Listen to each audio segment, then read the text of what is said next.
But what do we call calm and relaxed in a high intensity environment? We call it poise. And we really celebrate it in these high performance environments, whether it's sport, special forces sorts of units, right? Corporate groups. Yet it seems like an elusive quality that some people have or some people don't have.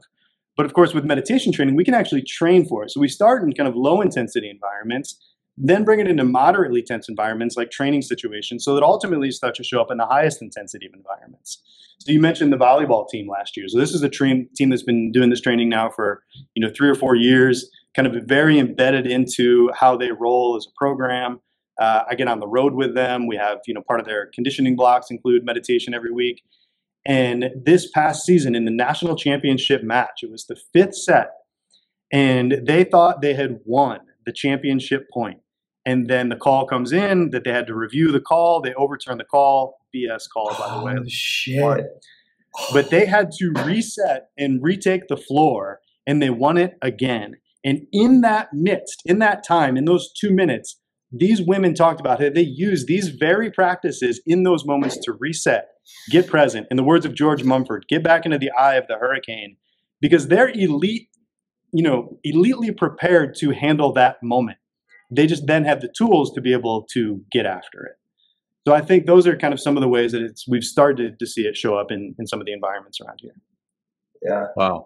Yeah, that's as far as college athletics, that's about as intense as it gets, right? The right there, calls reversed, and now you got to reset after you've just celebrated, and then you get upset. Now you're on the other end of that spectrum. Now you're pissed, and now you got to reset. That's pretty intense.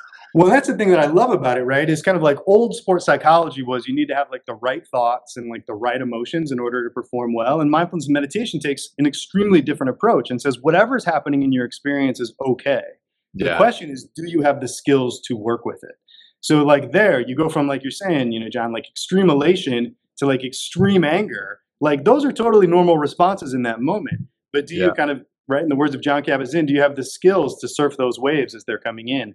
This team did have those skills, and then they were able to, get after it and win that first national championship in program history. Nice. Yeah. It reminds me of, you don't rise to the occasion, you sink to the level of your training. And this is like great.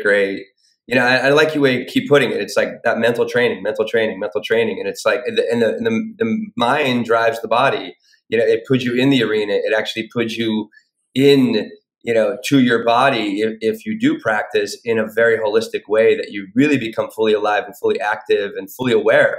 How important it is to have that little moment, that little extra awareness when you're at the highest level of competition. I mean, it just gives you that edge, that inner edge, like the name of your company, Inner Edge Meditation. Absolutely. Like it's just these like small little things that, elite performers are all looking for those fractional advantages that can kind of add up over time. In this sort of training, whether it's training the mind to be a little more focused, a little bit more resilient, a little more connected to, embodied purpose, or finding a way to relate to others on your team that you maybe don't have to love them all, but you have to find a way to kind of like see kind of the mission you're going after and kind of stay that course. Those are all things that are happening in the mind, and there's all very clear ways that we can train to stabilize those qualities.